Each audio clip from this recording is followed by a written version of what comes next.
മാനത്തക്കൊട്ടാരം സീരിയലിൻ്റെ ലേറ്റസ്റ്റ് എപ്പിസോഡിൻ്റെ റിവ്യൂയിലേക്ക് എല്ലാവർക്കും സ്വാഗതം. അങ്ങനെ രാത്രിയായിട്ടും മാധവനും ചന്ദ്രികയും ഇനിയൊന്നും തിരിച്ചു വരാത്ത കാരണം മുത്തശ്ശനും വന്ദനയും എല്ലാവരും ടെൻഷനോടിരിക്കുകയാണ്. ഈ സമയം മുത്തശ്ശി ഹരിതയോട് പറയണേ, മോളെ ഹരിത, നീ കുറിപ്പിനെ ഒന്നുകൂടി ഒന്ന് വിളിച്ചു നോക്കൂ. സമയം കുറേ ആയല്ലോ. ഞാൻ നിന്നെ പലതവണ വഴക്ക് പറഞ്ഞിട്ടും ശാസിച്ചിട്ടും ഒക്കെയുണ്ട്. അതൊന്നും നീ മനസ്സിൽ വെക്കല്ലേ. എൻ്റെ മാധവനും ചന്ദ്രികയും ഇറക്കാം, നീ നിന്റെ അച്ഛനോടൊന്ന് പറയണം. അന്നേരം ഹരിത പറയണേ, അയ്യോ മുത്തശ്ശി ഇങ്ങനെയൊന്നും പറയല്ലേ. എനിക്കുണ്ടല്ലോ ഒരു മുത്തശ്ശി. എൻ്റെ മുത്തശ്ശി എന്നെ വഴക്കുറയുകയും ശാസിക്കുകയും ചെയ്യുന്നതൊക്കെ പോലെ ഞാൻ കരുതിയിട്ടുള്ളൂ. അതൊന്നും ഞാൻ മനസ്സിൽ വെച്ചിട്ടില്ല. ഞാനെന്താണെങ്കിലും ഒന്നുകൂടി ഒന്ന് അച്ഛനെ വിളിക്കാം. അങ്ങനെ പറഞ്ഞ് ഹരിത പുറത്തേക്ക് വരുവാണ്. എന്നിട്ട് വീണ്ടും കുറിപ്പിനെ ഫോണിൽ ട്രൈ ചെയ്യുവാണ്ടോ. എന്നാൽ ഫോണിൽ വിളിച്ചിട്ട് കിട്ടുന്നില്ല. അന്നേരം ഹരിത ടെൻഷനാകണേ, പക്ഷേ അച്ഛനെ വീണ്ടും വിളിച്ചിട്ട് കിട്ടുന്നില്ലല്ലോ, ഇനി എന്ത് ചെയ്യും? അങ്ങനെ ഹരിത നേരെ പൂജാമുറി ചെല്ലുവാണ്. എന്നിട്ട് പറയണേ, ഭഗവാനെ, ഇവിടുത്തെ അച്ഛനും അമ്മയും മിനുവേട്ടനും ഒക്കെ ഭയങ്കര പാവങ്ങളാ. അവരെ എങ്ങനെയെങ്കിലും പുറത്തിറക്കണേ. നീ തന്നെ ഒരു വഴി കാണിച്ചു തന്നെ എന്നൊക്കെ പറഞ്ഞ് അവർക്ക് വേണ്ടി പ്രാർത്ഥിക്കുവാൻ കേട്ടോ ഹരിത. പിന്നീട് കാണിക്കുന്നത് സാഗറും ആ പോലീസുകാരനും രാജുവിനെ വണ്ടി ഇടിച്ചു വന്ന ആ ഒരു ഡ്രൈവറും ചേർന്ന് മദ്യപിച്ചുകൊണ്ടിരിക്കുവാണ് കേട്ടോ. ഈ സമയം ഇൻസ്പെക്ടർ പറയണേ, സാഗർ വിഷമിക്കാതിരിക്കുക. ആ മാധവനും ചന്ദ്രികയും ഇപ്പോൾ ലോക്കപ്പിൽ തന്നെയാണ് ഉള്ളത്. മാത്രമല്ല അവരെ അവിടെ ലോക്കപ്പിലിട്ടതിന് ഒരുത്തരെന്നെ ചോദ്യം ചെയ്യാൻ വന്നു. ആ മാധവൻ്റെ കുടിച്ചുപെട്ടി, അവനെ ഞാൻ കൈകാര്യം ചെയ്ത് ലോക്കപ്പിലിട്ടിട്ടുണ്ട്. എന്താണെങ്കിലും അടുത്ത കാലത്തൊന്നും അവരാരും പുറത്തിറങ്ങാൻ പോകുന്നില്ല. ആ കുട്ടിയുടെ സമ്മതം ഉണ്ടായെങ്കിൽ നമുക്ക് അവർക്കെതിരെ കുട്ടിയെ തട്ടിക്കൊണ്ടുപോയെന്നുള്ള രീതിയിൽ പരാതി കൊടുക്കായിരുന്നു, 366. പക്ഷെ എന്ത് ചെയ്യാനാ, കൊച്ചു നമ്മുടെ കൂടെ നിൽക്കില്ലല്ലോ. എന്താണെങ്കിലും വേറെ എന്തെങ്കിലും കേസ് അവരുടെ തലയിൽ കെട്ടിവെക്കാം. അന്നേരം സാഗർ പറയണേ, കുട്ടിയെ തട്ടിക്കൊണ്ടുപോയ ആ കേസ് തന്നെ കെട്ടിവെക്ക്. ഒരിക്കലും അവളുമാർ പുറത്തിറങ്ങാൻ പാടില്ല. 1-ാം പ്രതിയായിട്ട് ആ വന്ദനനെ ചേർക്കണം. 2-ാം പ്രതിയായിട്ട് ആ മാധവനും ചന്ദ്രികേനും എല്ലാം കിടന്ന് നരകിക്കണം. ഈ സമയം ഇൻസ്പെക്ടർ ആ ഡ്രൈവറോട് ചോദിക്കണേ, അല്ല നീ ആ വണ്ടിയൊക്കെ മാറ്റിയില്ലേ? അതൊക്കെ അപ്പളെ നാഗർകോവിലേക്ക് മാറ്റി, നമ്പർ പ്ലേറ്റ് മാറ്റി. അതുകൊണ്ട് ഇനി ആർക്കും അതൊന്നും വെച്ച് നമ്മളെ കണ്ടുപിടിക്കാൻ പറ്റില്ല. എന്താണെങ്കിലും ഒന്ന് സൂക്ഷിക്കുന്നത് നല്ലതാണ്.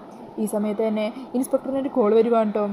അങ്ങനെ അയാളാണെങ്കിൽ ഭയത്തോടെ ആ കോൾ അറ്റൻഡ് ചെയ്യുന്നുണ്ട്. ഹലോ സാർ, എന്താ സാർ?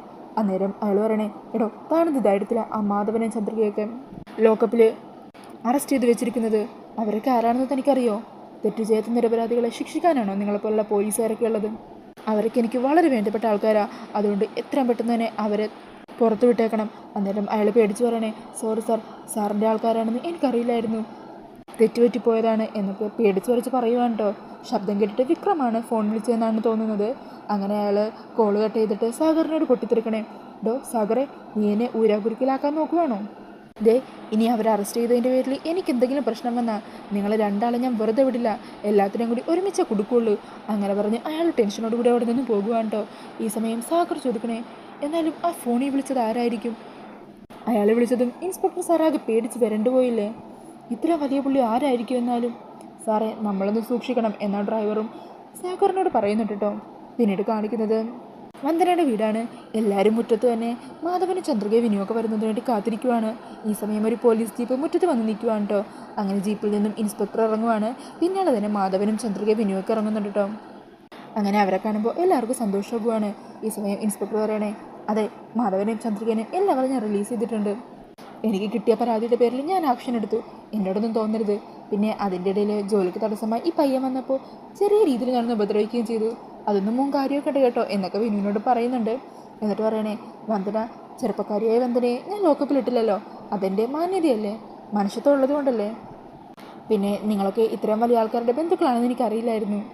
അന്നേരം മുത്തശ്ശി ചോദിക്കണേ, അല്ല ആരാണ് ഇവരെ ജാമ്യത്തിലിറക്കാൻ സഹായിച്ചത്? അന്നേരം ആ പോലീസുകാരൻ പറഞ്ഞേ, അയ്യോ അത് പറയാൻ പാടില്ല, പറഞ്ഞാലേ എൻ്റെ പണി തെറിക്കും.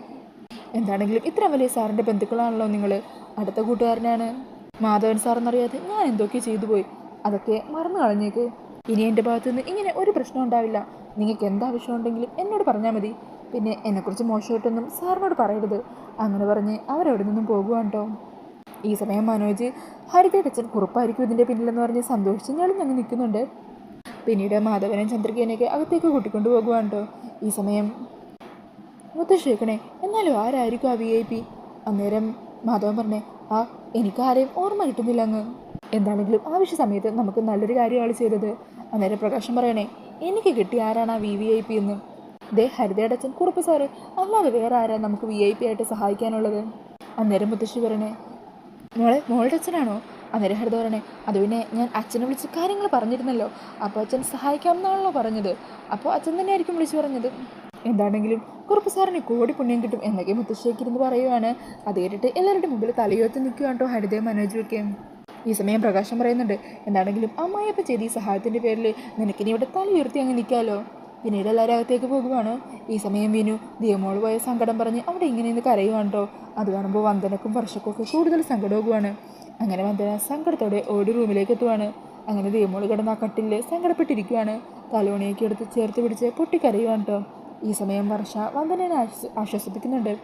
ചേച്ചി വിഷമിക്കാതിരിക്കുക, ദിയമോള് പോയതിൽ എനിക്ക് സങ്കടമുണ്ട്. പക്ഷെ എന്ത് ചെയ്യാനാ, ദിയമോള് ജീവിക്കേണ്ടത് അവരുടെ ബന്ധുക്കാരുടെ കൂടെയല്ലേ. ബന്ധുക്കൾക്കൊപ്പമല്ലേ പോലീസും നിയമവും എല്ലാവരും നിൽക്കുകയുള്ളൂ. ചേച്ചി എന്താണെങ്കിലും സമാധാനപ്പെടും.